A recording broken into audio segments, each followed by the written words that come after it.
Doors opening. Step back to allow customers to exit. Crowd.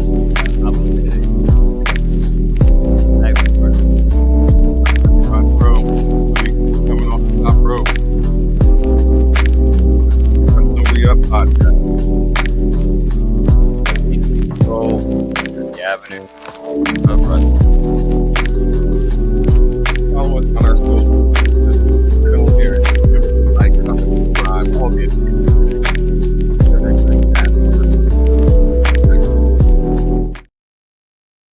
Welcome to episode 49 of the Wrestling Re-Up podcast. What, 3 away from our 1 year anniversary of the podcast? Yep. That's crazy. Almost getting to 52 episodes. That's a milestone right there. For sure. Almost a year. Be right there. You got a 49 off the top of your head? 49. I do not have a 49 off the top of Alright. my head. I'm sure we're going to be shamed when we do think of the 49s. Like, wow, we missed out on some greats. See, and it's just telling me, all right, the first thing that comes up is the 49ers team, like, obviously. Yeah. But Tim Wakefield, okay, 2-time World Series champ. Okay. Red Sox, I mean, yeah.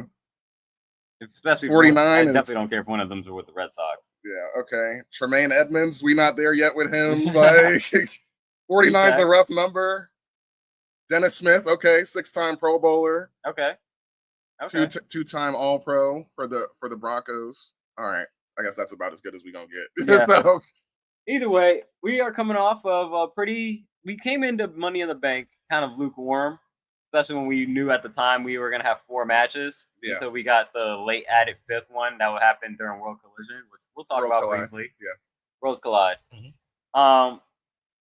But yeah, let's get into it. Let's recap. Let's quickly talk about Worlds Collide, actually. Yeah. We didn't talk about it last week, but we ended up watching it from start to finish. Mhm. Pretty entertaining show. It was. Pretty entertaining show. I enjoyed most of it, and not surprisingly, WWE came out with the win on the overall as far as the matches. Where the surprise one was Legado del Fantasma winning. Yeah. So that was the one that kind of put them over the edge. But still, but got a lot of great matches. Chad Gable had a great match as well With Vikingo. Vikingo. So yeah, what did you think? No, yeah, that's what you're taking me right there. It's like that match had no business being as good as it was. Yeah. You know what I mean? Where it's just like, holy shit, like Chad is so awesome adapting to this like that. Hitting like a perfect, picture perfect, like Kurt Angle-esque moonsault through the table onto Vikingo. Vikingo pulling out all the stops, like everything. If you've seen him, like the first time I saw him was AEW when, CMLL had their partnership with AEW and he's doing all the same spots. He's still in his prime. We looked it up. He's 28 years old. His dad is not a wrestler named Vikingo. That's just his name. But dope ass entrance. I love his aesthetic and the mask and everything. But yeah, The springboard biggest noise- 450s or no, the 630 senton. He hit at least three 630 sentons on Chad and finally put him down. But that was awesome. And Mr. Iguana was the other. That's basically the one that headline sold the coming show out right there. And he was already on NXT this week too. They gave him a video package on Raw. Yeah, that man is his highlights. over. Apparently he signed with the WWE. I think that came out yesterday. That because he was already talking about how they want to put him up on the main roster immediately because WWE told him that he's like selling the most merchandise right he now. just peaked up. Yeah, merch. Yeah, and so that's surprising. I mean, he started the show. And he was the first person to come out, and just off an entrance, I was like, "This dude's dope." Yeah, this dude's dope. And then he has the actual Yala Yeska. Yeah, the iguana and the puppet iguana.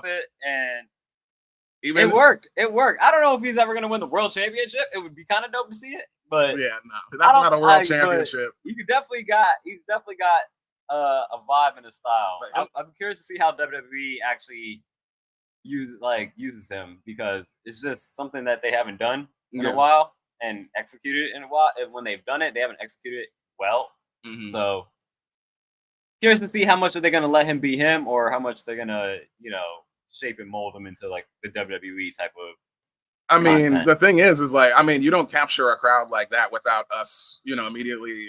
He's already like locked into the gimmick. You know what I'm saying? We're just now seeing him Yeah. for the first time. So it's like, I would definitely not mess with it. You know what I mean? In a sense, but just see what, like, we only got to see it once. And Yeah. I was literally, as we were watching the match, he gets like chopped, and he falls on his back with his arms and legs up. Yeah. And then I literally said out loud to you, I was like, oh, like an iguana. And I was like, because that's how I iguana get it. yeah. And I'm like, this is my type of shit. I love like, comedy wrestling Orange Cassidy is in this lane. You know what I mean? Like those types of guys that are so like locked in to their character as a comedy gimmick that it wouldn't be the best utilization for them to be world champion. You know what I mean? I mean, I think it could be used as a comedy gimmick, but I could also see it kind of like. I mean, you can have a serious side to it, but I can see it almost kind of the way, not quite, but you can kind of almost compare it to the Wyatt Six, or like any kind of mystical stuff. You can kind of see it. Yeah. And if you were to take it that route, if you wanted to make them a little bit more serious and a little bit more of a contender, obviously the puppet is always going to be. That's going to be the merch seller immediately. But like Mankind used to pull a sock out of his drawers. And and give the mandible claw. Now the mandible claw is what it was, and you're adding the stench from the sock. But I think there's a way. There could be a way. Yeah, there could be a way. I just Mr. Iguana as your world heavyweight champion. And then it's funny because you're just like taking it serious. I'm thinking about heel Mr. Iguana, and the first thing that came in my head was like the meme of like Kermit and then Darth Kermit.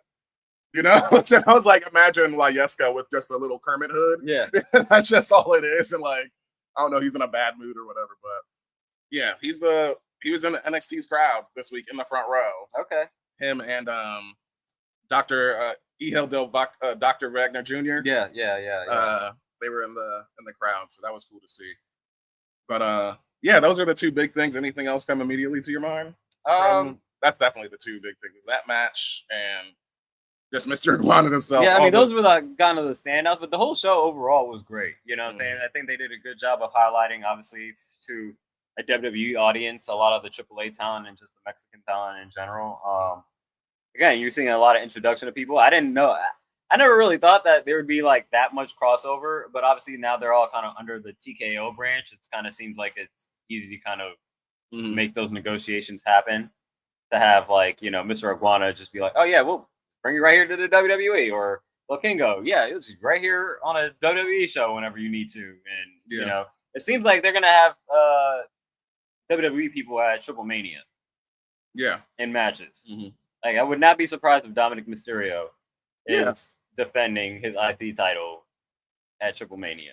I mean, that's the thing is like he was literally born WWE. Yeah. So he hasn't had the chance to like hit those companies the way his dad did. Yeah. You know what I'm saying? Yeah, of course that's got you imagine that's gotta be Button kind of it. You know what I'm saying? On reverse. Yeah, no, you could imagine that's like his bucket list for sure. Like, I mean, that was another cool thing you saw on social media. He posted the picture. He brought the IC title to Eddie Guerrero's, grave, which was dope. I would actually like to see that. I would like to see Dom versus Ray at Triple Mania for the IC title. For the IC title? Yeah. Oh, okay. And just have Dom win? Yeah. I was gonna say maybe that's the last time like Ray gets unmasked. Like same thing with like a lot of luchadors are like when they're unmasked, they say that's it. You know what I mean? So, but let's get into Money in the Bank. Like I said, we came in a little bit lukewarm on it. Thing was like, man, the only things that we're really going to care about Money in the Bank, which technically those were the best matches overall. But the ending, I somewhat predicted, but I predicted the wrong person. I didn't predict this. I didn't imagine to predict this person. I picked Roman to be able to interfere, but we got an interference. But it was returning at the time. R-Truth, coming in during the John Cena and Logan Paul versus Jey Uso and Cody Rhodes, tackling him, hitting him with the belt, and then costing them the match. That top shelf. No. What's top shelf is the entire, like the real life releasing of Ron Killings into like the oh shit we fucked up and giving him like letting him be Ron Killings in this point in time, like jump starting a character change. And that's what I would say the entire saga I would have like this week. That's top shelf. Yeah. You know what I'm saying? That's the namesake of the episode because you ain't got a lot of kick at Triple H. We'll talk about the press conference, but for sure. Yeah. But the other matches, let's just run through them. The women's Money in the Bank winner. I was wrong. I wanted Naomi to win. I told you last night that I actually coming into the episode, I had Naomi in my head, and then you know, your tagline, hey, they ain't gonna let the black women have that much power. Yeah, like, not gonna have like, not gonna give a black man. If you hadn't just said that, I would have been like, all right, now I'm going with my girl Naomi, but I was just like, I'll let you talk me out of it. So congratulations, I played myself. We played ourselves. Nah. Because hey, we wanted Naomi to win. I just did not think WWE would pull the trigger on letting Naomi have the title. Now we also did talk about that. Also means they put up the stat that the women's Money in the Bank is 100% cash in. Accurate. Yep. They always win the championship. So it's not unlike for WWE to give the Money in the Bank to a black woman. I believe the first black woman to hold the Money in the Bank. I believe so. Yeah. Mercedes. Yeah. Sasha never had it. Yeah. So first black woman to hold the Money in the Bank. To lose? Yeah, that would be crazy. That would be crazy. Now, I'm telling you. Over under the odds on it happening in February. That's all I'm just saying. Yeah, you do. Well, yeah, we did jump to that already. So yeah. So Elimination Chamber, she's trying to cash in. Yeah. And gets boxed out by like Jade. Something happens that she ends up just not being the first person not to also get successfully cash in on the women's side. So. Yeah. But great match. I think that's probably the best match between the two. I still preferred the women's match over the men's, though the men's was still great. You finally had what we've all been expecting Jacob to say for the longest time, but it happened finally during the Elimination Chamber where he says, "I hate you, Solo." Yeah, or during the Money in the Bank. Yeah, Money in the Bank. So, now we got that rivalry coming right down the pipeline. So that's gonna be fun.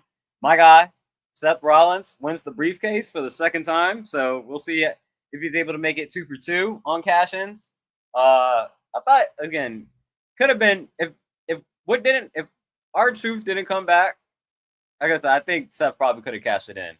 Yeah, but we'll see. We'll see when he takes his chance to actually cash it in.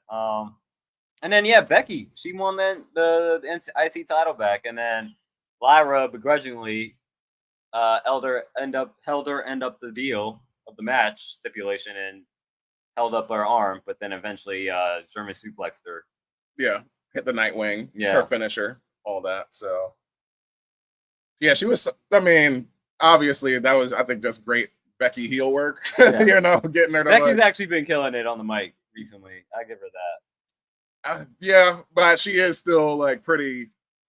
I don't know. I guess raspy in a sense is like she's always like just angry, like she's just amping it up as a heel. It feels cartoonish. It feels cartoonish to a degree, but I kind of like it. Yeah. She's good at that. Yeah.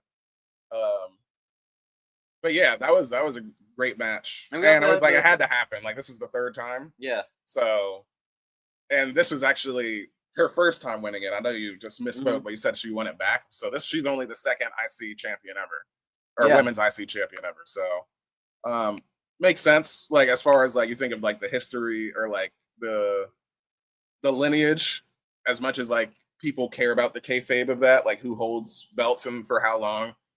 Going from the first champion of Lyra, I think her and Chelsea had about the same length amount of time. I know she's a little bit longer, but I know the IC tournament was after the United States IC, champion. I think happened like on like the first episode of Raw. Yeah. On Netflix, and then Chelsea I think wanted at Saturday night's main event like before Christmas. That. Yeah. So yeah, she started a little. So, but that reign is definitely longer. But either way, good on her. Yeah. And yeah, that was Money in the Bank. Yeah, we also had that fifth match that was at it. Oh, yeah. So Dom versus Pentagon Jr. Oh, Octagon. Octagon Jr. Yeah, and that was pretty decent too. But again, we came outside because we only had 4 matches at the time. That match, Dominic, was made at Worlds Collide, so we were too late in to be able to predict that. But either way, we would have still came outside, probably predicted Dominic as well. So yeah, second tie and as many 4 pop-up shows throughout the season. So we're keeping it close. There's no there's no blowouts yet happening on the record side. So yeah, let's get into Monday Night Raw. Oh yeah, right. Monday Night Raw. Totally just blanked out for a second. And just to go ahead and start this off, because I actually did write this down. You asked me, was this top shelf? And I had it written down as top shelf already, but R-Truth fired and Ron Killings hired. Okay. That's what I mean by like the saga, like us, Mm-hmm. like the real life firing of him, or not firing, but them releasing his contract. Yeah. Or, just allowing that to get out, basically. Expire, yeah. And to expire. And everybody, like, is immediately, like, just like us, I think we're in this camp where it's like, what the fuck? Like, immediately, just in the moment, we were just like, why? Like, it makes no sense.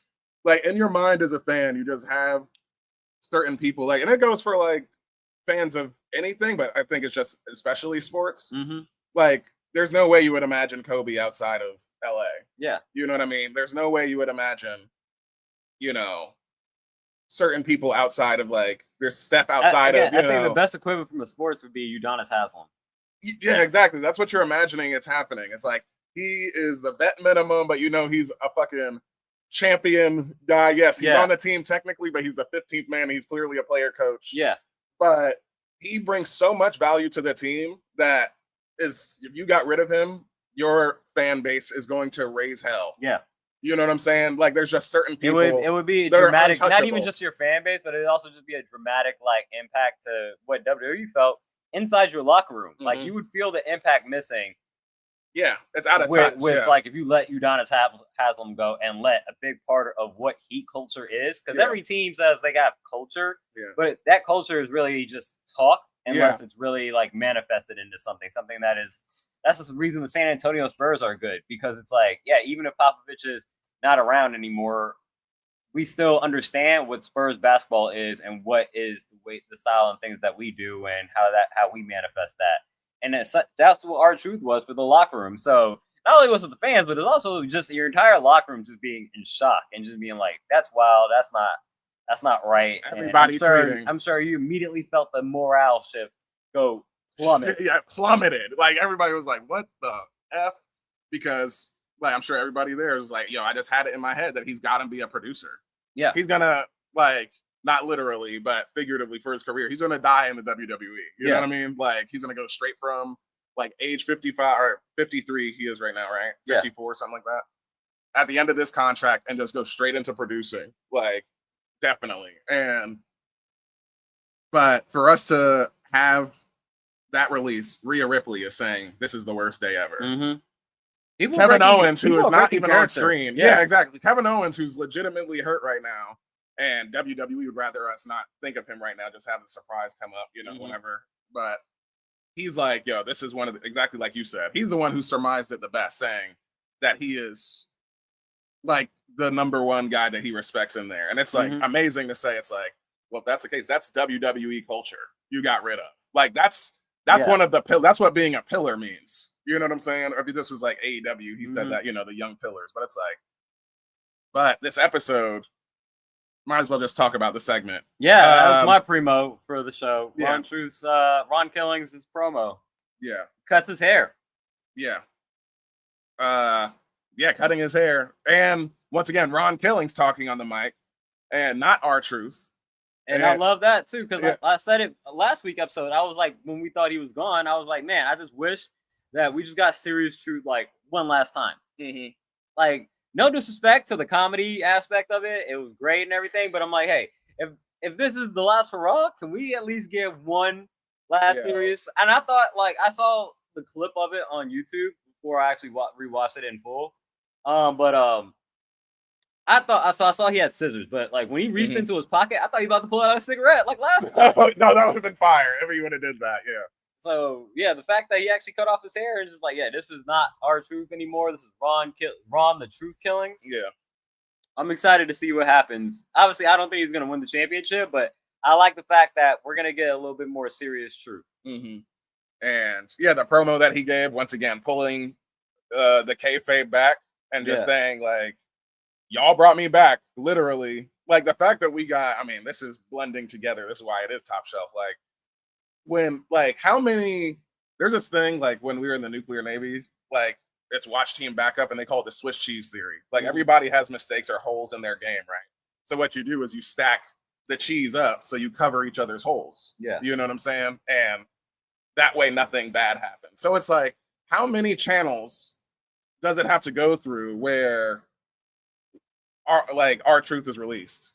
You know what I'm saying? Like, who's actually making that call? Like, how does that make it to Triple H, and Triple H is like, nah, like, or that's okay? You know what I mean? I mean, like, you have to have from apparently word is Triple H was kind of annoyed that I'm sure he's not like disappointed. Like, of course, I think he would like to have truth, but I just like you had to make cuts, and like I guess apparently he doesn't like when the fans take control of the show. Yeah, or can take control of decisions and stuff like that. Apparently, that's the word going around, rumorly, allegedly. You know what I'm saying? So okay, but yeah, just to think that like he said like Nick Khan had to call him. Well, they were trying to contact him, but Drew wasn't picking up. Yeah. And then it took up to Nick Khan to call him, yeah, to actually pick up and come up with the deal. But like I said, that was my primo, and I'm excited to see what comes out of it. Best thing this week, top shelf of the week for me. Yeah, for sure. yeah. Spoiler, I got that thing as well, part of in my top shelf for SmackDown as well. When it's yeah, so. For the whole week, yeah. Yeah. What else did you have? You had a primo as well. Yeah. That I had I put as a mid. The main event, which was Gunther winning back being a 2-time World Heavyweight Champion. Yeah. Beating Jey Uso and putting Jey Uso to sleep, which I mean, it had to be a primo because it was the best. And I don't mean by default it's the best match on the show, but like this is like one of the best matches. I think this might be Jay's best match. Especially for it to be like, I know Shoes brought it up, like this is the first, title change on Raw in 4 years. Yeah, during the Triple H era, it's like a whole bunch of firsts because he usually has title changes reserved for like the pay-per-views, SummerSlams and stuff like that. Yeah, so it makes it that much, less predictable also. So it's like, because what we were booking is like, hey, he had the Money in the Bank, and we were saying, oh, well, he'll cash in tomorrow. Because it's like, we already knew that this match was happening. Yeah. So it's like, they've been telling the story that he's beat up and he's putting himself in these matches that he really, like... That he shouldn't be. Yeah. And then, I mean, he just loses, just general. And like, Seth stays back. You know what I'm saying? So like, doesn't go the way we both thought immediately, because we were like, oh, that's just easy to write. But hey, Gunther is a 2-time champion now. And it was a phenomenal match. It was a primo match. That's why it's primo and the surprise of it. So I like the fact that in a vacuum, it's like a really good title run. Yeah. Enjoyed it. Man, I can't help but like always thinking I'm like somewhat jocking from Shoes, like as much as like we listen to them, but like, yeah, second, I can't help but think about like second best title run. Yeah, when he said that, when I thought about it, I'm like, I could agree with that. Yeah, because I think Drew's really doesn't even count because that's 5 minutes. Yeah, Damian Priest was already kind of, he was faltered by like unfortunate botchiness in a lot of his matches. Like, I think, what was it? Which one was it when he got his leg caught in the? Remember, he was going for that springboard like senton that he does, and he stopped doing it because like, he got his leg caught. So we were like, oh shit, we thought he tore his ACL right there. But and then Gunther, he was starting to get like a little stale too. Like, or he was stale from the beginning. Like, he basically got it, was dominant the entire time, but that's why it was boring, because there wasn't like real story to him. Yeah. Except for the Jay stuff. So it's like him and Jay, they have a great rivalry. I like this. They definitely do have a great rivalry. I do think it kind of ran its course a little bit for me. That's why I have this amid. Not entirely surprised that he lost the belt, because again, they kind of told the story in the sense that he wrestled Friday, Saturday, and put himself through the gauntlet of trying to keep himself fresh. It's like, bro, Gunther even told you about it. You putting yourself in matches that you don't necessarily need to be in, and you still got to face me, and so you're just making it easy for me to get the belt. Yeah. So, not entirely surprised. I do like Jay's reign. I feel like he could win it back because they still got to go to France, and I could see him winning the title back. My thing is, I feel like his reign was just all Gunther with the one match with Logan Paul, and I'm like, yeah. I wish it was like I like the fighting champion aspect of it. I just wish there was more title variances, like as far as like who he was like a legitimate rival outside of Gunther. I mean, who else was at the top Gunther of for almost like a year, and it's like you're still fighting Gunther, and like you lost the belt back to Gunther. It's like okay, that's cool. Well, I mean, I think you're right that Jay and Gunther need to be separated, and I think that's exactly what happens right now. It's like it was a definitive win. He choked him out. You know what I'm saying? It's not like we should be getting a rematch. I wouldn't be saying that right now. And like you said, I agree the fact that it's run its course. Where I think it is good timing because we were booking him to lose it, whether it was Seth or him. He still lost. I thought he was going to hold through the summer, honestly. But I mean, I didn't think he was going to lose it now. I thought he was going to have to hold it through the summer, but I could see him still regaining it. Sure. Like Jey Uso getting it back at SummerSlam and then being ready to have the belt by the time they go back to France for like Clash in Paris.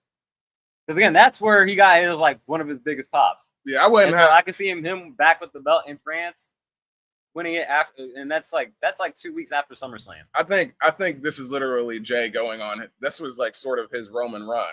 You know what I mean? Like, I mean, as far as like his main event, like carrying the weight, as far as like working load. Yeah. You know what I'm saying? Being the most over guy for the last year and a half and shit like that. Being main event Jey Uso and all the way culminating in this, 2 months of a title run. Yeah. But I'm sure he probably actually is beat up. You know what I'm saying? They like to bend, kayfabe in with the reality. So maybe he actually just does need a break. I mean, he's in the King of the Ring tournament. Oh, okay. Well, yeah, he's gonna be in that first round 4-way next week with like a bunch of. I mean, not to say that I don't want him out, but like,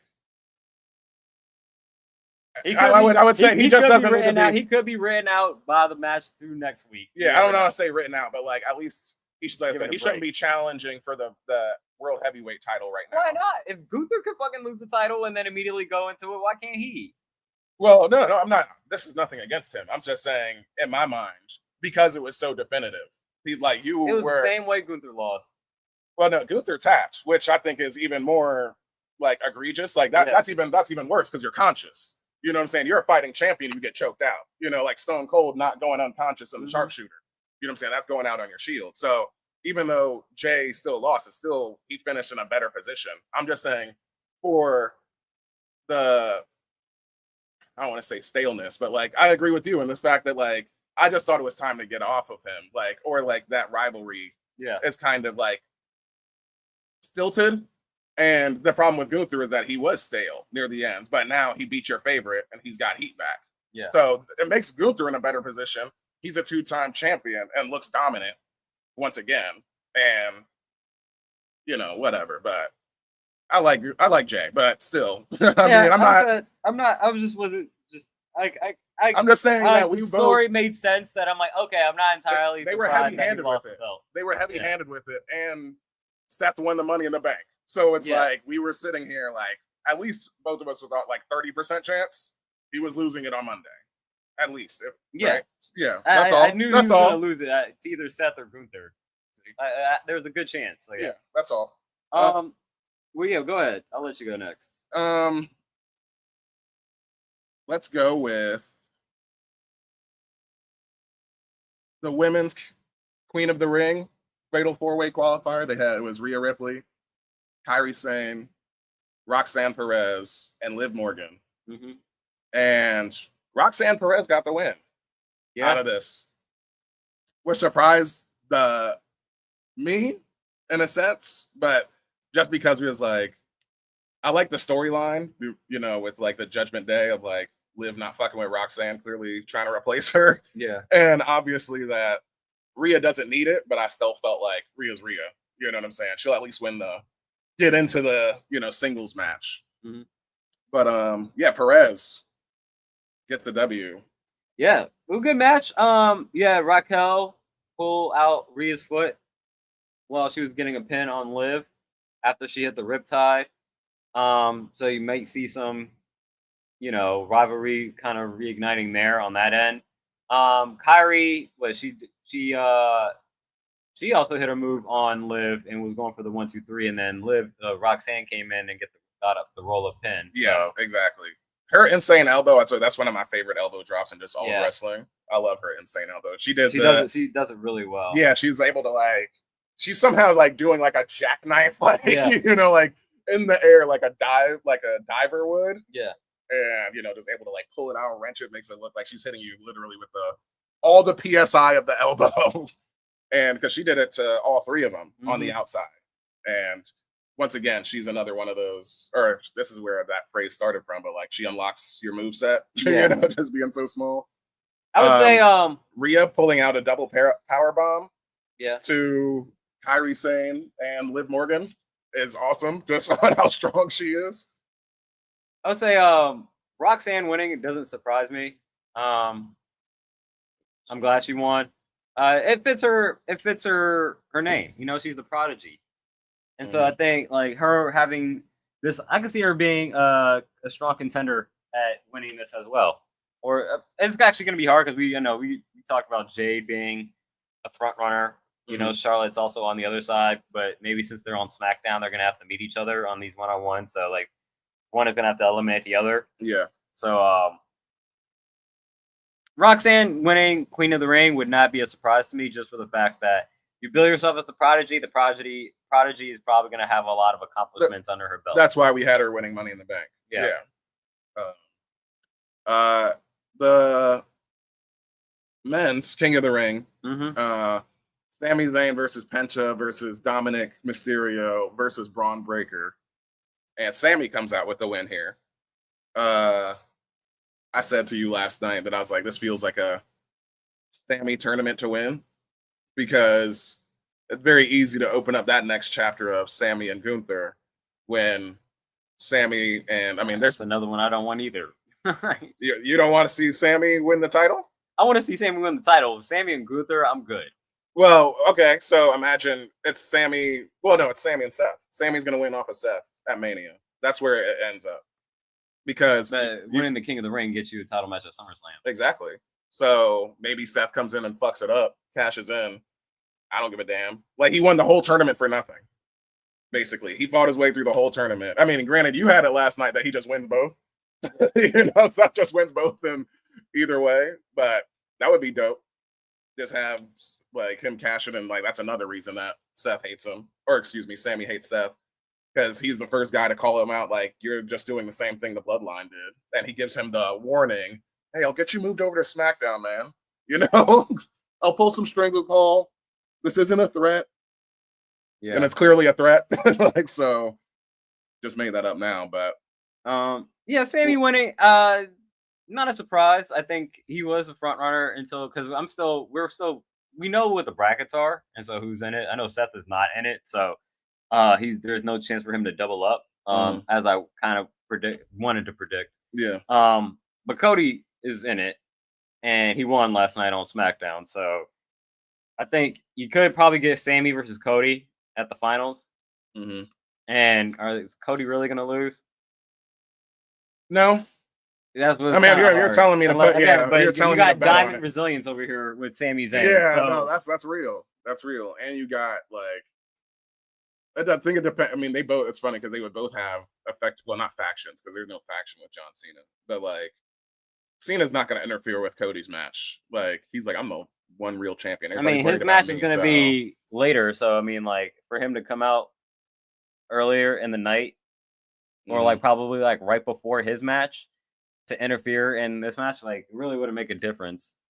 But again, maybe he doesn't want to fight Cody Rhodes, but it'd be interesting. It'd just be interesting to see what happens between Sami and Cody. I think that's probably what's going to happen at Night of Champions. So, because they're both on different shows, and I'm keeping it mentally, for some reason. I'm keeping it that like the Raw superstars are going to face the Raw superstars, and the SmackDown are going to face the SmackDown until we get to Night of Champions. And so, not entirely surprised. I had most of the matches have been kind of like unsurprising as far as like the outcome of the winner. I said the only one that was a kind of surprise was Alexa Bliss. Yeah, getting the win. But she was in a match with that's for SmackDown, but we'll get into it for that. But I thought this was honestly one of my. I think you're too cool on this episode. Like, honestly, because we got Bayley's return too, which that makes all the sense. Where I'm like, okay, yeah, we just had a trilogy of Lyra and I would have that mid rising. We have a trilogy of Lyra versus Becky, and then the rumor of like WrestleMania was like, Bailey got pushed out of her spot or whatever by Becky.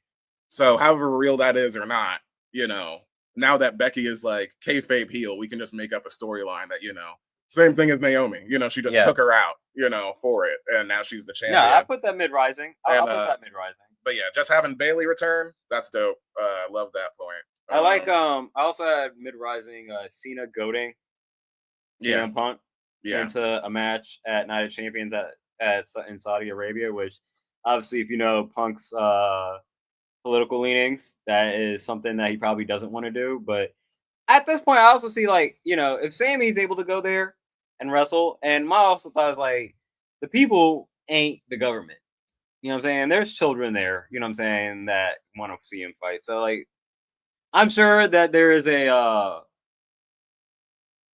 way that like, if Sammy can go, I'm sure Punk can go, and I don't think it's that big of a deal for them. Again, for them, I don't know the whole logistics of what they know as far as like. Again, I'm sure there's been a lot of conversations and for Punk to go over there and do this match. But again, like there's still like outside of like the front row, which is obviously going to be a lot of like wealthy Saudi Arabian princes and people that are like, yeah, we paid our money to get this show here. Probably it's like, there's a lot of kids out there too. Mm-hmm.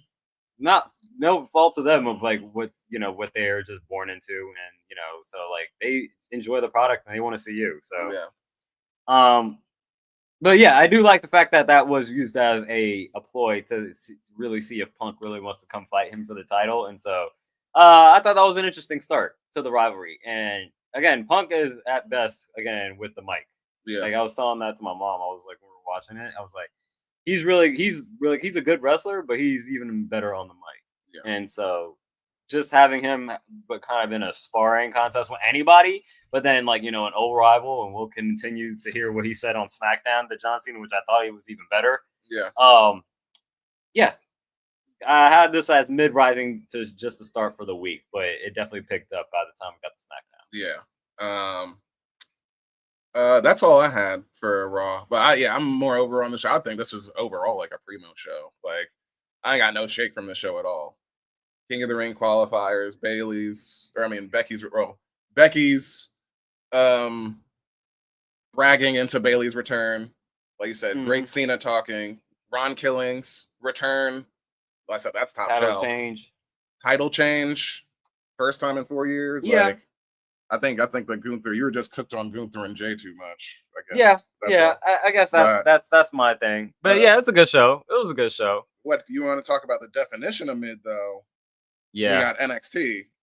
Yeah. So, this is some real mid shit. Nothing was primo on this. Yeah.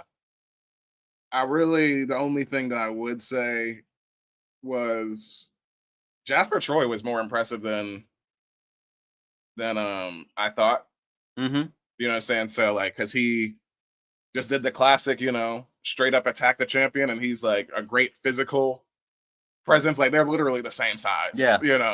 Even though he's a rookie, it doesn't matter. I think it's a good rivalry going to build with them. Like they can really build. That's why it's probably the best thing I had on the show. And assuming that Oba's gonna go up relatively soon, obviously before Jasper, then who's gonna hold that title? Not that it's got to be him, to beat him, but like he's gonna hold it. He will be in Oba's position at some point. Like this man is holding chains and stuff. Like he's Abyss.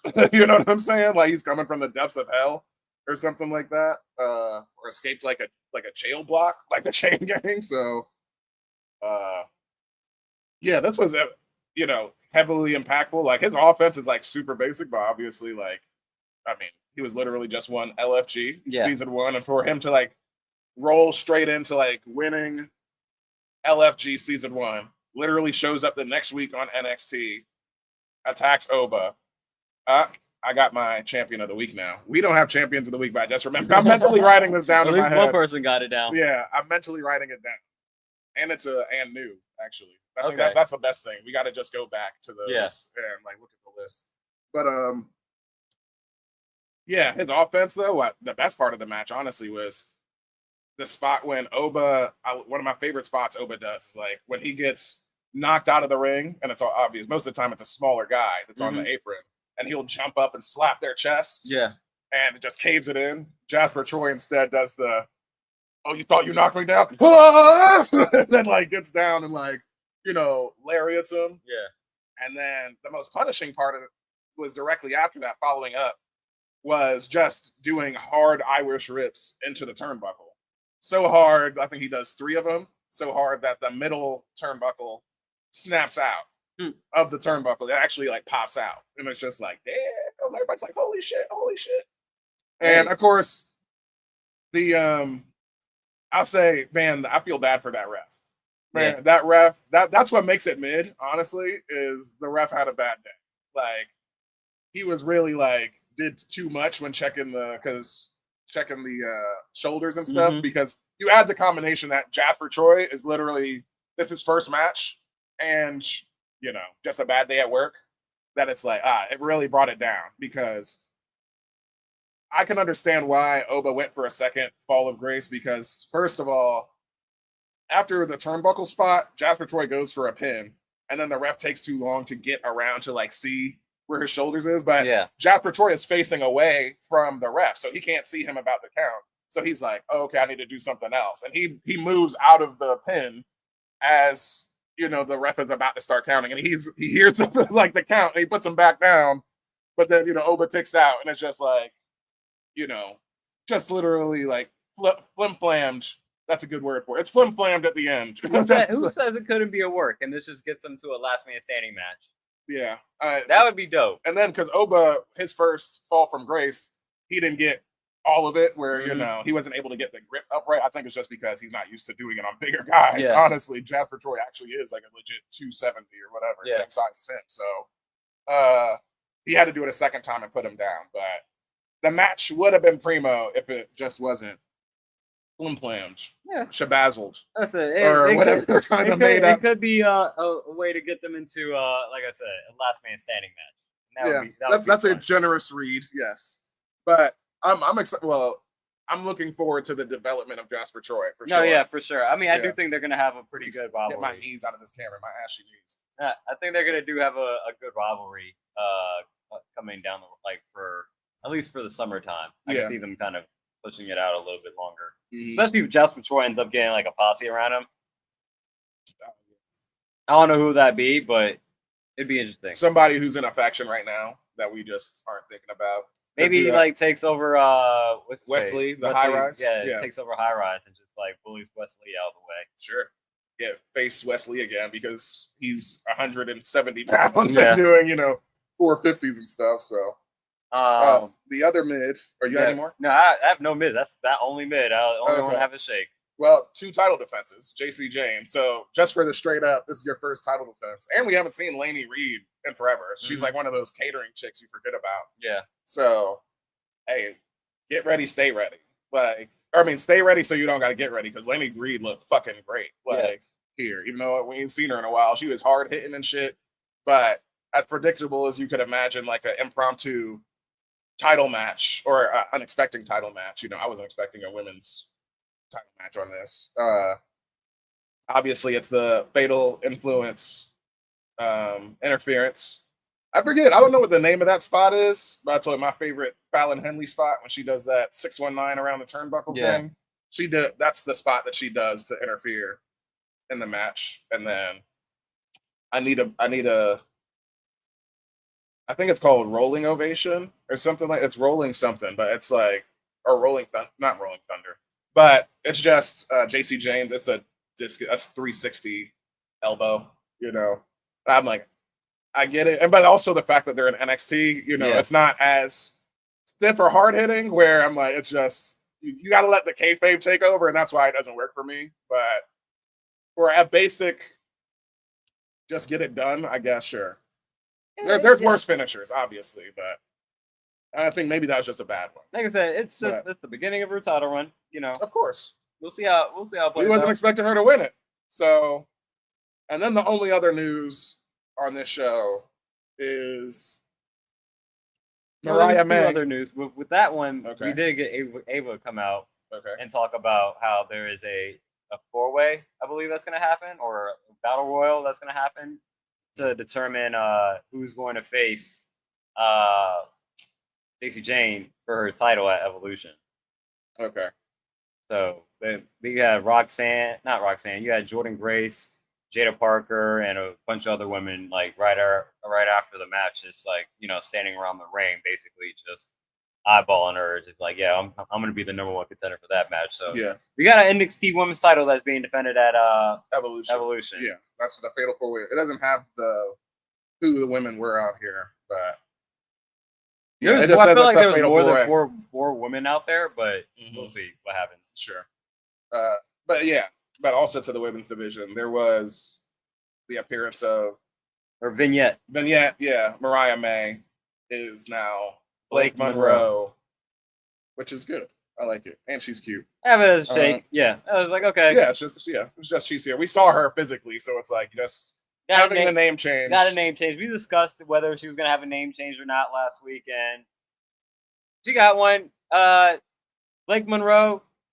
I don't feel any which way with one another. I think if you can make it an own distinct character, fine. Like let's just see how the character plays out. I think it's just too early to judge because I think if she plays the character in a different way that she's played Mariah May her entire career, like I have no problem with it. At least you're getting into character and not feeling like you're just playing an exaggerated version of yourself. So let's just see how the character fits the name rather than just saying like you shouldn't have changed your name off rip. Yeah, I mean, obviously it doesn't actually matter. The person is the person. It's still the same wrestler. So yeah, and in all honesty, in my mind, it doesn't fucking matter at all. I mean, it's just an opinion of like whether the name is punchy or not. You know what I'm saying? And it's like that's a very NXT name, so it's fine. I didn't have it written down, but the Culling beat Briggs and Inamura. Yeah. And I was like, in my head, I was like, didn't Inamura go back to Japan? Wasn't that like in storyline? They couldn't tag together anymore? I think he went back for something, but he came back. Okay. I missed Inamura coming back. He came back on like one of the pay-per-view shows. I missed that completely because I was like, oh, we didn't make nothing out of this. Like he just here again. So I guess I must have missed it. But yeah, that's it for NXT for me. But same here. Like I said, I think it was a pretty average show.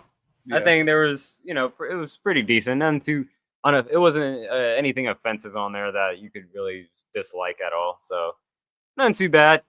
Let's get into the coffee shop, AEW Dynamite, and also other promotions if there are any conversation topics about promotions. Dynamite, I thought another 4-hour show. This one, summer block theme show at summer for Dynamite at the coffee shop. Summer Blockbuster 4-hour show. Yeah, pretty good. I thought this one was better than last week.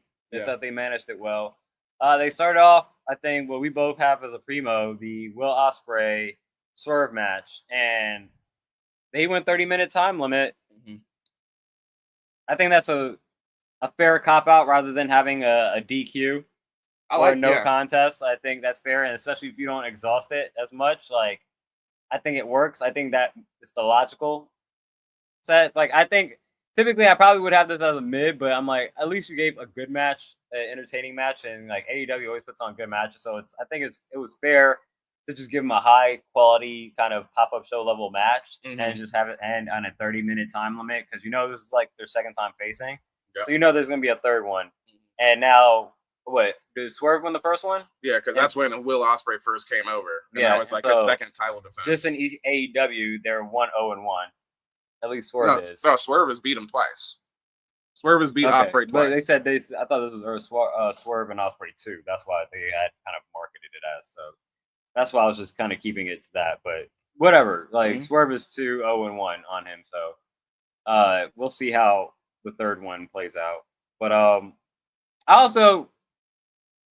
they're really good at what they do, and this is not just them. This is more of an AEW thing, but sometimes they could just be a little too choreographed for my taste. As far as like them kind of going back and forth and doing these counters into one another's counters and then jumping up at the same time. And then like I'm like, how many times y'all gonna be doing that shit, bro? Like sometimes that's just a little. That's just it's not. Not saying that it's a bad thing. It's just not my type of style. Sometimes that just doesn't. You understand it doesn't excite me. You understand it in the sense of like ring psychology as you're watching a match, though, right? I understand what's happening. I understand the ring psychology. It's just hard for me to separate my. It's hard for me to like just push the kayfabe I believe button. Yeah. It's just I just see it. This isn't how a fight would go. Yeah, I just see them as just dancing and just kind of like it feels very Jackie Chan-esque, which I'm like, this is dope, but this is not how I'd want a fight to kind of go. Yeah, but and Moxley is the fighter. Yeah, that's where it's like that's so realistic. I still have all that to be said. I still have it as primo and probably one of the best things on TV this week. And this is where I get ahead of myself because, like you said, I need to slow it down sometimes. Yeah. But yeah, he has not beaten him twice. Like you said, you're right. I was just saying the sense that it is the second match. And I was getting ahead of myself in the thought of the third match where you would assume that Ospreay probably gets him in that one. Yeah. And they'll be tied up like completely. 1-1-1. But the visual, I like the visual of the end of the match, Ospreay kind of relatively out of it, about to get Swerve stomped. Yeah. And, then you hear the ding, ding, ding. So I like just the fact it's like, hey, I'm still above you. You know what I'm saying? Literally on the turnbuckle, if you want to talk about it from like, a movie breakdown, cinematography kind of way. Just like how, Ospreay saved Swerve from getting super kicked with the boots with the thumbtacks in them. Yeah. Immediately after that. So, the Bucks, what? Feels like that's like Ospreay's very Sami Zayn in that sense. Yeah. He's especially with him and the Hangman storyline. It's like you're kind of like Sami Zayn in this situation. That's true because there's no way that we could believe that Ospreay is as badass as Hangman or Swerve after the rivalry that these two have had. It's like he's got to be the bleeding, babyface. Yeah. So that just makes sense because he's playing the bleeding heart to like bring them together. Come on, guys, if we just work together, you gotta do it. Exactly. We gotta save the company. But yeah, then it was funny because like the Bucks, like you said, they give BTE trigger to Swerve and then handcuff him to the middle rope. And great cinematography. We get the diving out of nowhere, Ospreay taking the spike super kicks. Yeah. And then that's because they don't owe Ospreay any loyalty, which is why I didn't understand why they looked like they messed up. Like they looked like dejected kind of about kicking Ospreay outside of like maybe, but I guess it makes them it creates a rival in an unnecessary rival. Yeah, I guess that's true. My only other thought is like they're the EVPs and it's like fuck, we just kicked our superstar in the face like we shouldn't have did that. But I guess unnecessary rival.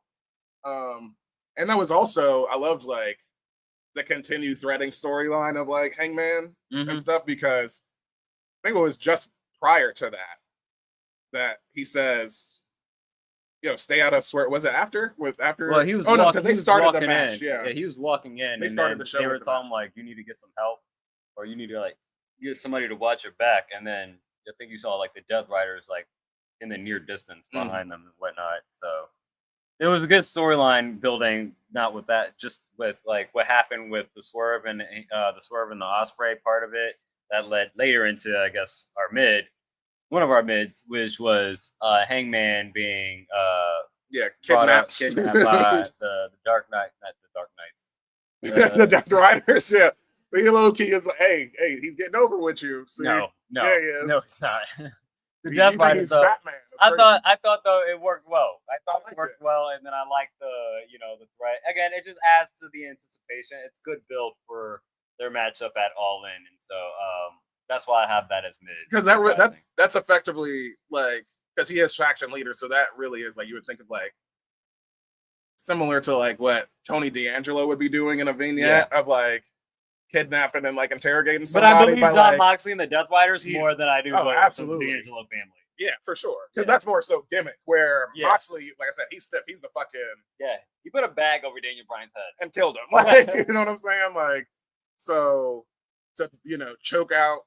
Or like just have him like in a headlock and just be like, yo, it's still the same ethos, but the ethos that just wasn't, the flag wasn't planted as strongly, we know, in the beginning of the storyline of the Death Riders. But he just reaffirmed the exact same thing.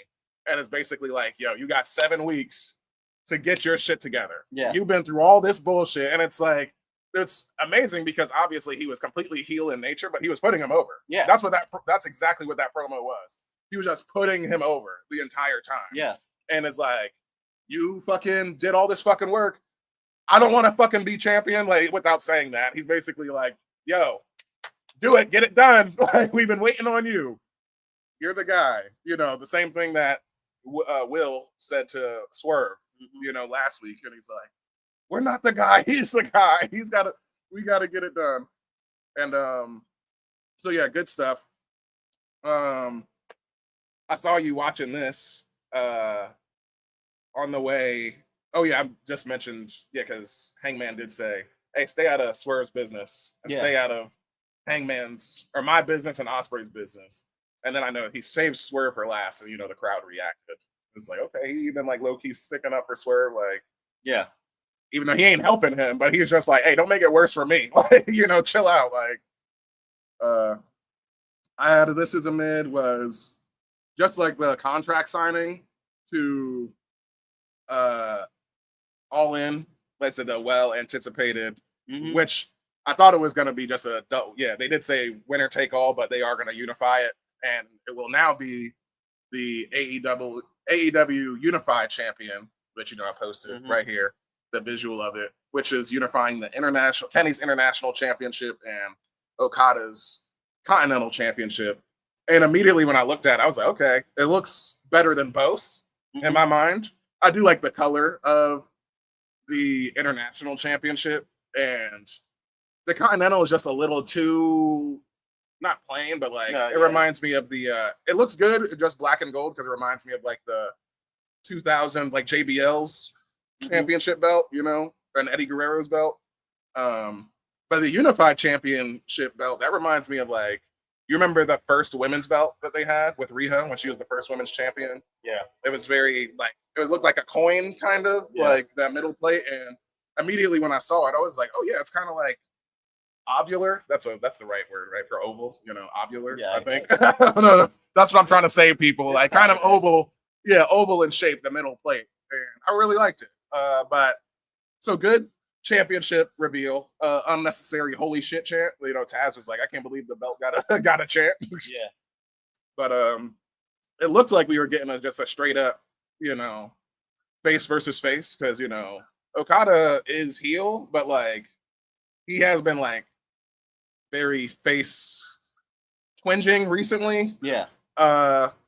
And he did shake Kenny's hand immediately before this, but then Don Callis comes out and he's like, we're sick of your tricks, Don. Get out of here. Oh, you're sick of my tricks? You don't know about this one.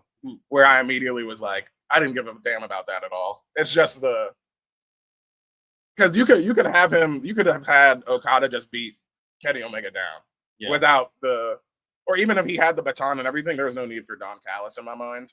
Whereas like the Don Callis family is already like 10 people or however many people it is, but Okada's good enough to just be on his own. Let him just be Okada. You know what I'm saying? Like, granted, I guess like he still doesn't have like, or maybe he's just decided in his career, he's like, fuck it, I'm Okada and I'm not gonna learn English outside of bitch. So I just need somebody to talk for me. Possibly. Maybe that's what it is. But I mean, for my taste of Okada, he stands on his own, But I liked it enough just for the use of the beatdown.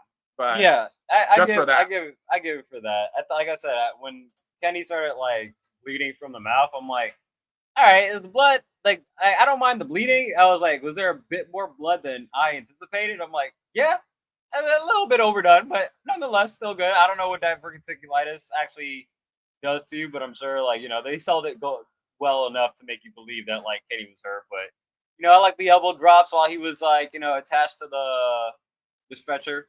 Yeah, that was good. It made Okada look good. And I also think it's kind of similar to like Kenny with Osprey. It's like this is like your super faces right here. Yeah. And so like just Kenny's gonna be the one to unify this stuff. And so congratulations, Kenny. The belts. I think initially I was like, I wonder why you don't just call it the Intercontinental. Yeah, that's immediately what that's what I was calling it the whole time. It's just the AEW Intercontinental, but then it's like, well, I mean, I guess you would just argue WWE. You would think the apparently WWE they have a trademark. Oh, do it? Okay, sure. But I don't know. If just straight up Intercontinental. You can just the word Intercontinental. They have Intercontinental Championship trademark. All right. I mean that's believable. I mean, and if anything, I'm like, that's just WWE being like the kings of trademarking. They just got the head start. They are they're the biggest out of everybody. But the only other point with this, I guess this would be Shake also. Obviously, you can see the picture of it and everything at the bottom, but apparently it's supposed to be acknowledged as like on the same plane as the AEW championship. Like it's going to be their World Heavyweight Championship. Okay. So 2 world champions. Possibly. I mean, and granted, with the lineage, I wouldn't mind the name, but with the lineage of it also, like it's only been the Continental title traditionally has been very, like we said that there's too many in the mid card because they have 3 mid card belts. Yeah. Which is, Intercontinental, Continental, and TBS or TNT, where the TNT title is clearly like the Super Junior, or it would be like the New Japan Light Heavyweight Championship. You know what I'm saying? Like the guys that are like 210 or lower, because the Intercontinental has had a great lineage. Moxley, I think Orange Cassidy has it the most, like 3 reigns. Ospreay, I might be tripping. Did Swerve have it? Swerve hasn't had it, right? No, he didn't have it. And then the Continental has only had 2. It's only had Okada and my man still out with Eddie Kingston. When he won, he was the Triple Crown, and he was the Ring of Honor champion. He was New Japan Strong champion and Continental champion. Yeah. And it was just like, goddamn, like, I miss Eddie Kingston. He did come back, the Mad King. I love his fucking music too. What else I got up here? Yeah, that's all I got for Dynamite. Yeah. Tekla beating Queen Aminata. Yeah. I enjoyed this match. Queen Aminata is very stiff, and she looked pissed off at the end. We talked about this earlier, but I guess now that like I had it mid initially, but now chewing on it, I guess I would have this a Shake, because now I can only think about like, all right, how real is it, or how annoyed is Queen Aminata? Like, do I care about the drama? You know what I mean? Yeah. It's like whatever. Because like I just said with the ref, maybe that was just Tekla's also brand new, so I think Tekla probably held the armbar a little longer than Aminata probably wanted her to hold it on. So like that's why she probably just left annoyed. Yeah, exactly. It could have just been something simple as that. Yeah. And the last bit that I got, this would be Shake also. MJF talking smack to Mystico. Okay. I mean, he's always good for a low blow, but this time, you still, when I see you, I just see a basically ain't shit Sin Cara, which is still him, and I'm just like, damn. But whatever. MJF is good on the mic, and he's challenging him, and that's for the. Yeah, he's gonna travel in Mexico. Yeah. So, get that heat.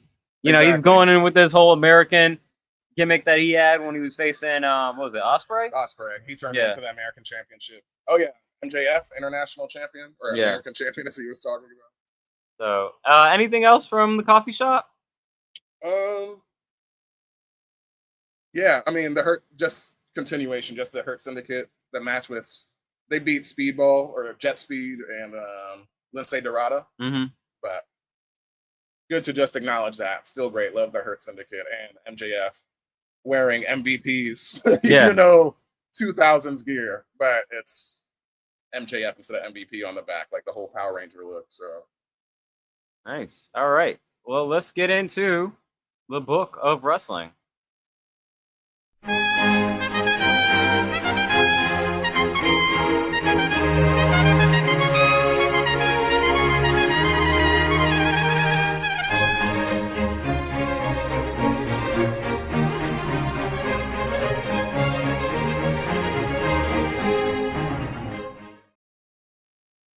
So this week on the Book of Wrestling, you added 2 history facts and 1 match of the week. Let's start with your match of the week. Yeah, this is the match that you basically asked me about last week because you were just like, what was Penta up to at this same Triple Mania show? And I actually did. I haven't watched all of it, but I got the gist of it. But this was Pentagon Jr. at Triple Mania 30. This was 2 years ago, yeah, or it's about to be 3 years ago now. Versus Villano Quattro or Villain the Fourth, and basically. To be honest, I don't know the history of Villano the Fourth, but this was clearly like the Shawn Michaels and Ric Flair match, where, I mean, who's going to win. Like, Penta's in his prime, but you're just putting the old man over because it was also a Mascara match, mask versus mask. So, and it was dope. I did watch. If anything, it really made me like appreciate like Lucha Libre like a whole lot because the thought of like. Luchador is still like he apparently was always masked. Like he's like one of those OGs. Like that was like legitimately like his first time taking his mask off. And like he's crying like he has his like son there and like I'm from this town in Mexico and stuff. It was dope. But Pentagon is very giving and like selling for him like throughout the entire thing. But with like the presentation and like his entire like Villano's speech at the end, it's like 40 minutes, like the whole spectacle of it, but great stuff. Very touching, breaking the kayfabe of like Lucha Libre and that. So all right, I'll have to check that out. So for the history facts, we have a couple of firsts. I will do the one that is. Those are very similar. I'll do the one that's relevant to what is currently happening on WWE television. June 13th, 1993, the first King of the Ring tournament. 1993, WWE presented the first King of the Ring pay-per-view from Nutter Center in Dayton, Ohio.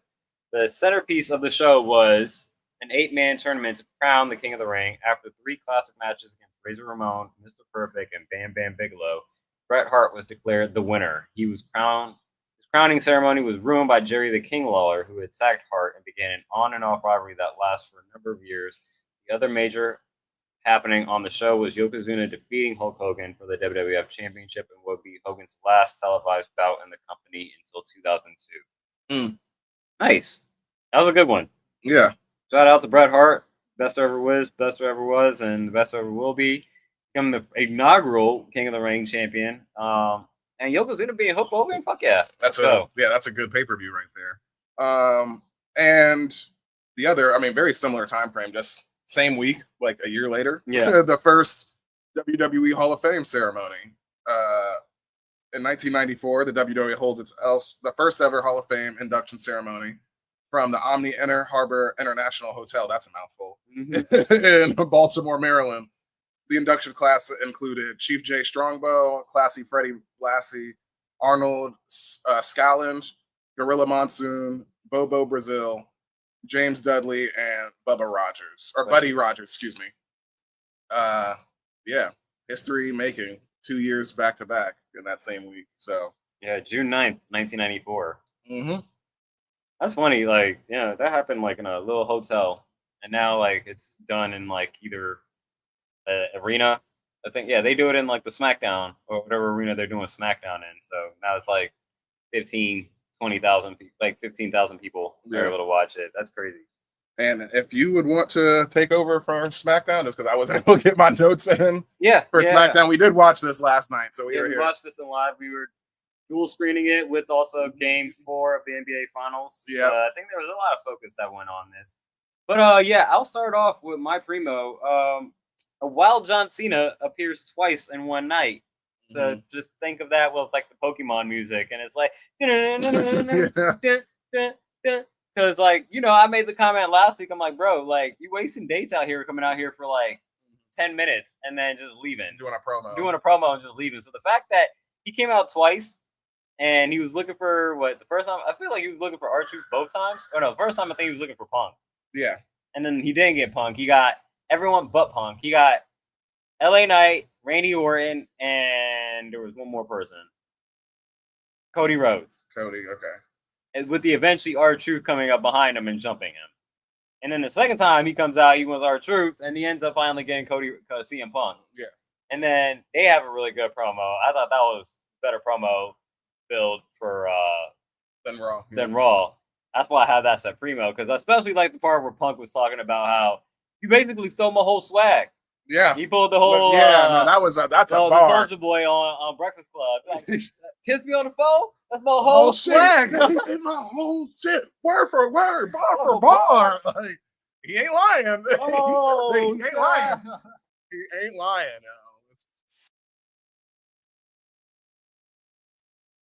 And then it's like, hey.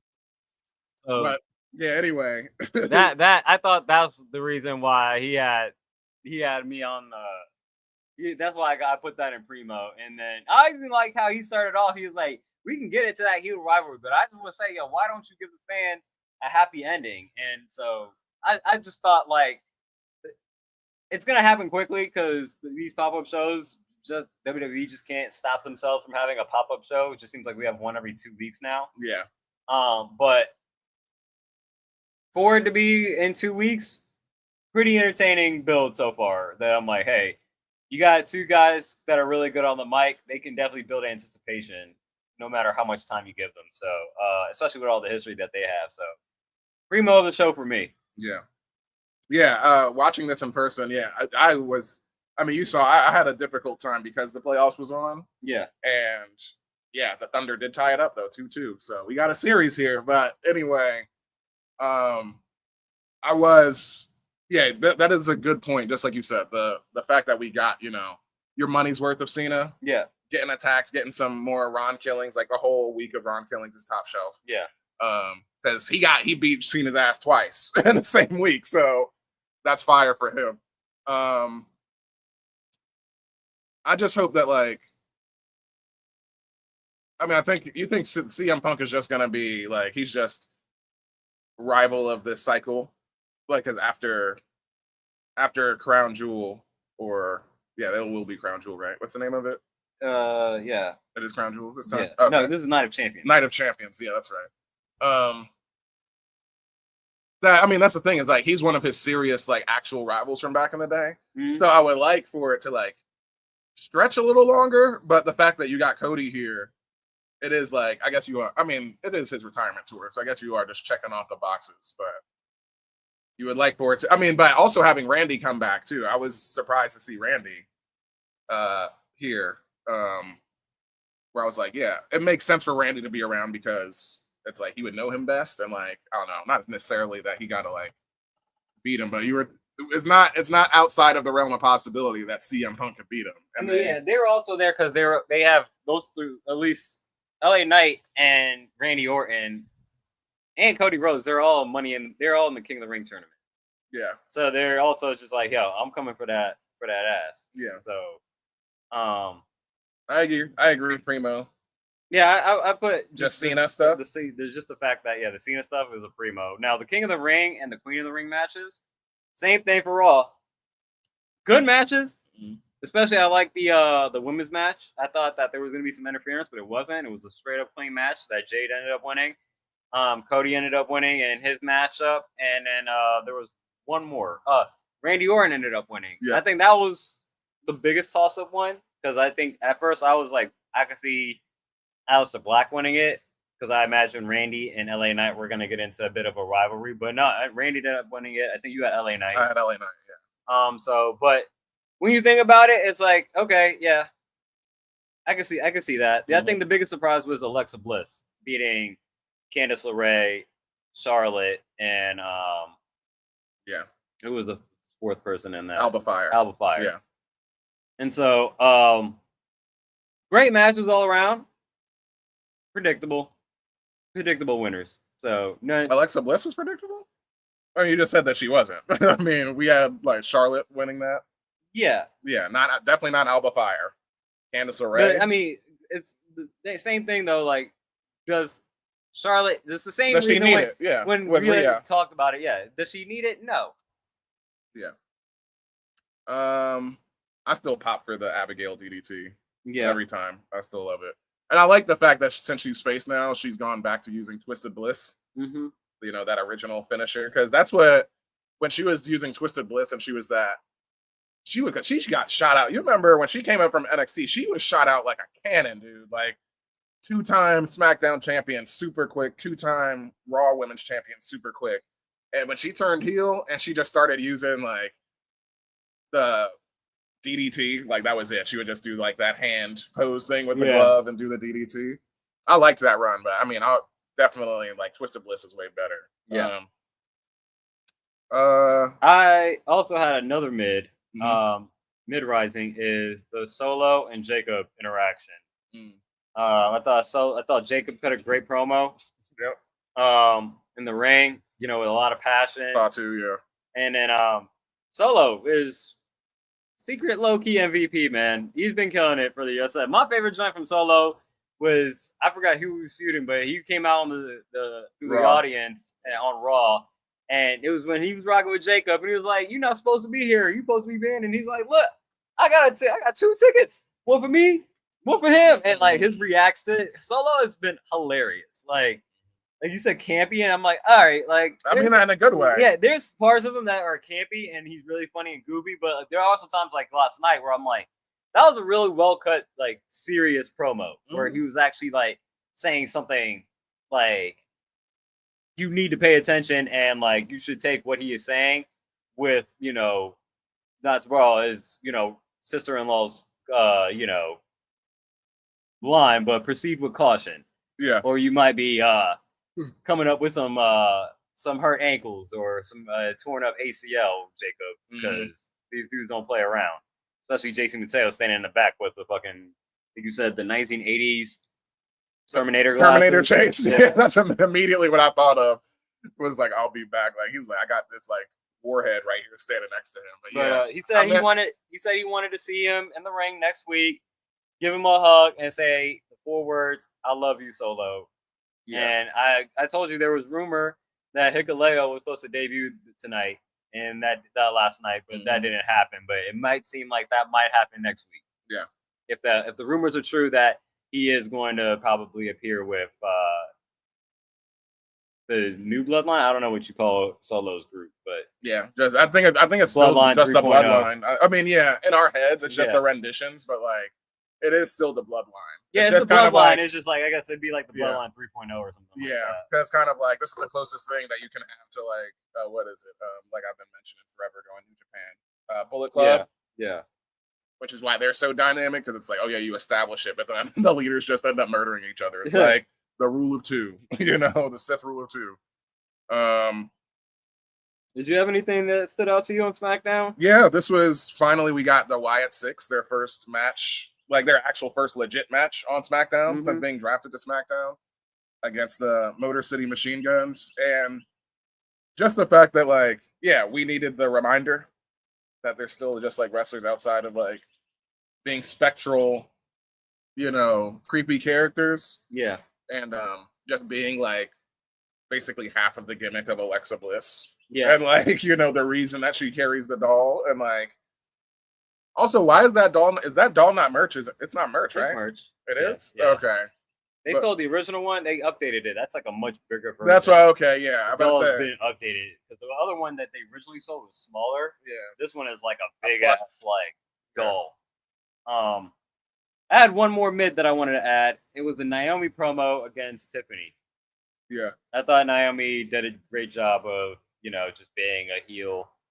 Kind of like I said this yesterday as like a very complimentary, is that even though I'm not high on his movies, Naomi could literally lead a Tyler Perry film. Yeah. And it would actually be a good film. Yeah. Like a good Tyler Perry film or just a good film? A good Tyler Perry film. Okay. Yeah, like Acrimony. Like it's like 1 out of every 6. Yeah. Like she would have been great in Acrimony or something like that. So Naomi, this is fun. I told you she opened up her briefcase. I feel like it's the first time I've ever seen like the Money in the Bank briefcase open outside of that time that Asuka won it and then Becky gave her the title belt because she was leaving because she was pregnant. But she opened up the briefcase. Did I miss it? I don't remember seeing that. What? I remember you telling me that. This was on social media. It didn't happen on SmackDown. It didn't happen on SmackDown.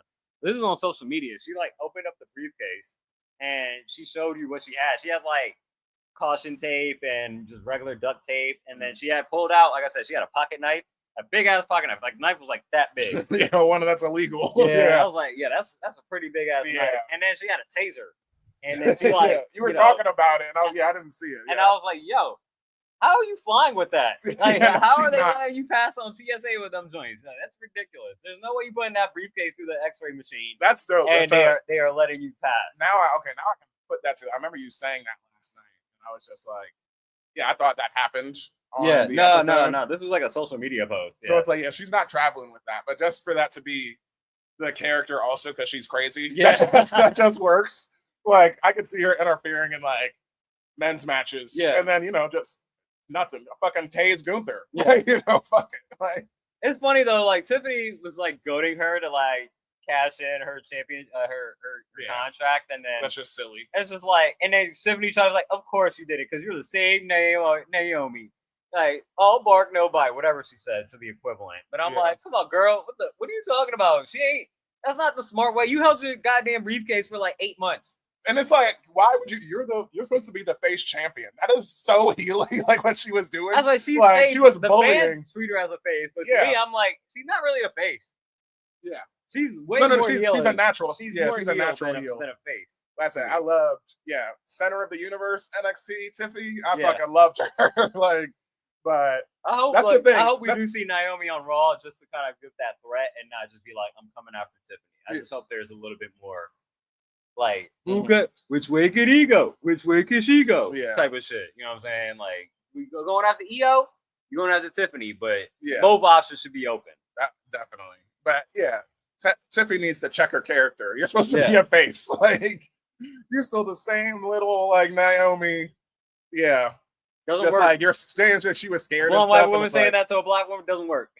She's supposed to be like, yeah, you need that advantage, but I'm champion because I'm always ready. You know what I'm saying? That's all she needed to say. She needed that advantage too. So exactly, she wanted off the cash in. Like, it's the women's Money in the Bank is a circle of hypocrisy. Like, just they all don't see like they forgot that they did it. Yeah, basically. Anything else from the boutique? Nah. That's it for me, actually.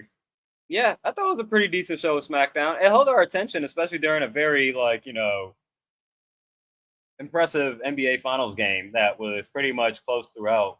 There's one point where the Indiana Pacers looked like they were going to pull away, but then all of a sudden, Thunder came right back, and then, it was a back-and-forth game like it was for pretty much the entire game, and then it was like 111, 104? Yeah, it was 111, 104, but it was close for pretty much the majority of the game, so the fact that SmackDown competed with it, from an entertainment level, I'm like, all right, that's pretty good. Like, I think they both equally held our attention throughout the show, throughout the night. So that's it for the boutique.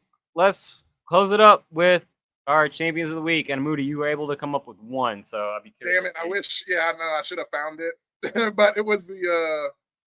Said it was the end new. Well, yeah, or it might just be like maintaining, or actually, it's a 2-time acknowledgement actually, because. I remember it was it was like the murder capital of the world or something like that, being WWE's parking lot. Oh, and the last time that I brought that up, it was when Jade got murdered in the parking lot. Yeah. But we were wondering who did it. This time, it was Jasper Troy murdering Obafemi in the parking lot. And it's like, stay out of the parking lot. They also have the beatdowns in the Tony D'Angelo family when they were facing with the Dark State. Yeah. Ricochet got literally killed off the television. Yeah, in the parking lot. By Bronson Reed. Mm-hmm. Was that Bronson Reed? Maybe. Yeah, it was Bronson Reed because he did the tsunami on top of himself. So it's 2-time. I mean, that's the only time. You're right that we should have acknowledged it those other times, but it's a 2-time. Yeah. Can't remember the exact wording, but like we'll look back at it. We'll look back at it and get it correct. But at least we got a champion of the week this week. So I'm slacking this week, so I'll try to do better for next week on my champions and I'll try to come up with at least 2 for next week, just to make up. But I think that's it. It is pretty efficient week on episode 49 for the Wrestling Re-Up. Follow us on the socials. Do all the engagement things, like, comment, subscribe here. everything at the Wrestling Re-Up, no hyphen. Even give us an email, thewrestlingre-up@gmail.com. Send us out. Nice. All right. That's it. We're here. Episode 49 is in the books. Another perfect episode. And we'll be back next week for episode 50. I don't have anything on top of the mind. Your girl Asuka returns next week. Something that you doubted. You thought she was on the retirement. I literally said show. just last week. I just said that because I was like, bro. I mean, she ain't gonna win the tournament. Like I said, she's not holding the championship again. If she does, that would be amazing. That's you being pessimistic. I yeah, think she of course could do I'm it. being pessimistic. Why would I be? I mean, she's stressed the fuck out. I don't want to end on a bad. Let's get out of here. We'll catch y'all next week, y'all. Peace.